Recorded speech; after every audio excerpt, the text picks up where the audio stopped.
Gregory Peck, the quintessential classic Hollywood actor, may appear to the general public as the very model of perfection.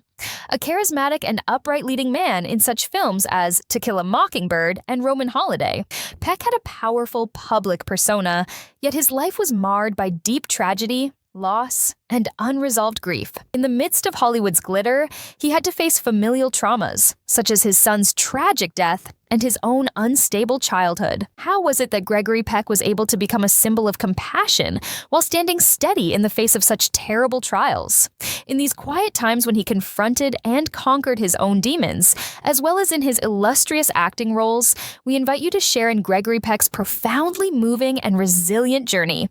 Gregory Peck was from a complicated middle-class family in La Jolla, California, where he was born in 1916. Catherine Ashe, his grandma, exposed him to films after his parents divorced when he was 5 years old, but he became more reclusive after his grandmother died while he was a student at St. John's Military Academy. After finishing high school in 1934, Peck enrolled at San Diego State Teachers College, where he found his calling in theater and public speaking. In 1936, he made the move to UC Berkeley for a public speaking class, which is where he found his calling as an actor. After some doubts about his future, Peck uprooted his life in Berkeley and headed for New York to follow his acting dreams.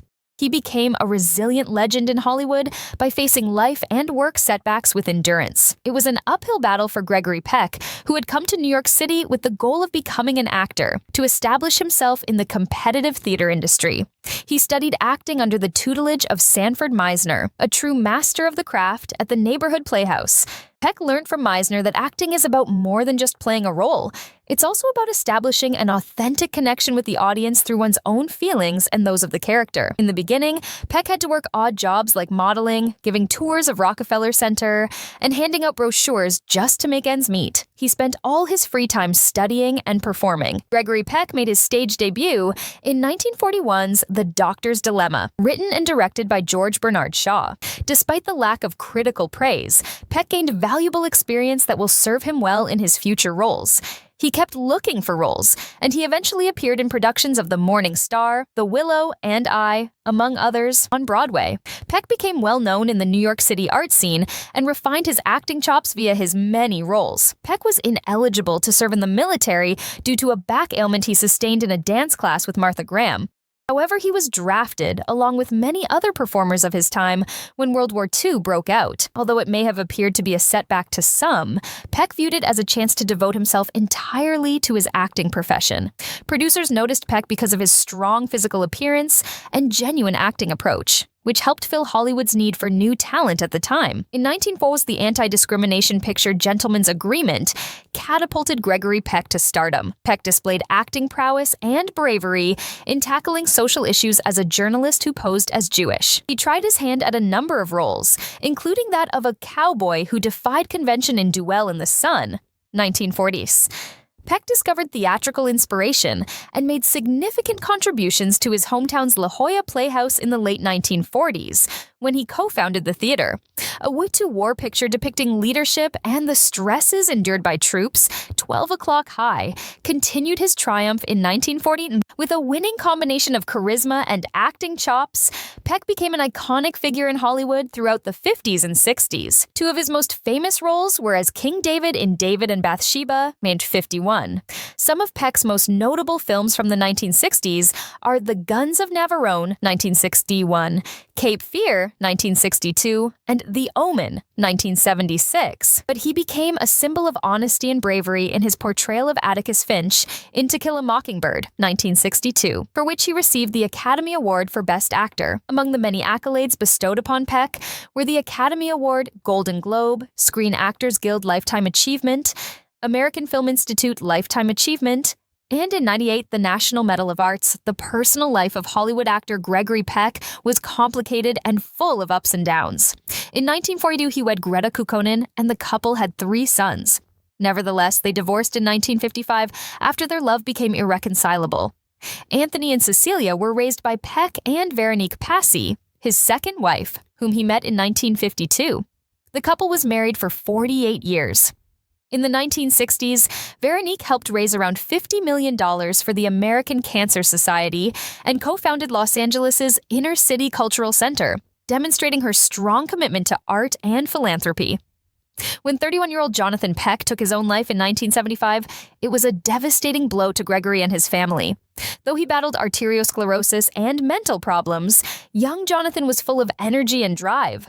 Gregory Peck took a 2-year hiatus from acting after his passing so he and his family could recover.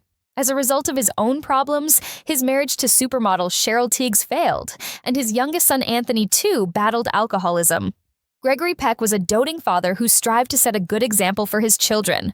His youngest daughter, Cecilia, became an actor and director, while his second son, Stephen, discovered his calling in community service, especially with the homeless. Through his hardships, Gregory Peck grew stronger and gained a better comprehension of love, human values, and life in general. An iconic figure in Hollywood, Gregory Peck was also an activist, social justice warrior, and humanitarian. By publicly challenging the House Un-American Activities Committee in 1947, he became a trailblazer in the struggle against injustice and tyranny.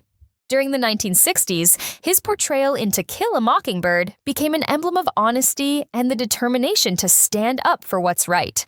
The Sain Presidential Medal of Freedom was bestowed upon him by President Lyndon B. Johnson. Peck was unwavering in his support of nonprofits and community service throughout his life. In his roles as president of the Academy and chairman of the American Film Institute's Board of Trustees, he championed the advancement of cinematic art and the preservation of human values. To keep his anti-war views in check with his patriotism, he was an outspoken supporter of the anti-Vietnam War movement. Peck devoted his later years to his family and philanthropic work. Passing on his principles to his loved ones was something he treasured doing. Several famous Hollywood figures attended his funeral, such as Tony Danza, Harry Belafonte, Michael York, and Harrison Ford. The Gregory Peck Award for Cinematic Excellence was instituted by Peck's family in memory of him upon his passing. This award shows how much people still care about film by honoring luminaries like Gabriel Byrne, Laura Dern, Alan Arkin, and Patrick Stewart. Famous Hollywood actor Gregory Peck is known for his kind nature and stellar performances. He reached the pinnacle of his acting career in 1962's To Kill a Mockingbird for his portrayal of Atticus Finch, for which he won the Academy Award for Best Actor. An honorary member of the American Film Institute named Peck's heroic justice-seeking lawyer persona one of the best movie characters of all time. Peck discovered his calling and made significant contributions to the theater throughout his tenure at the La Jolla Playhouse, which he co-founded in his hometown. A war-to-war picture depicting leadership and the stresses endured by troops, 12 O'Clock High, continued his triumph in 1949. Thanks to her charisma and acting chops, Peck was a movie star in the 50s and 60s. He portrayed Captain Horatio Hornblower in Captain Horatio Hornblower, King David in David and Bathsheba, and Joe Bradley in Roman Holiday. In the 60s, Peck showed his range in blockbusters like The Guns of Navarone, Cape Fear, and The Omen. Commercially and artistically, The Guns of Navarone benefited much from his performance as Keith Mallory.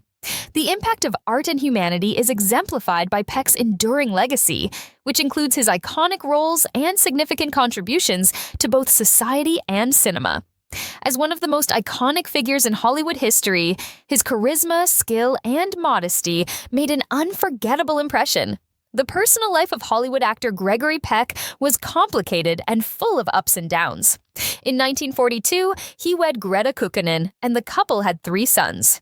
Nevertheless, they divorced in 1955 after their love became irreconcilable.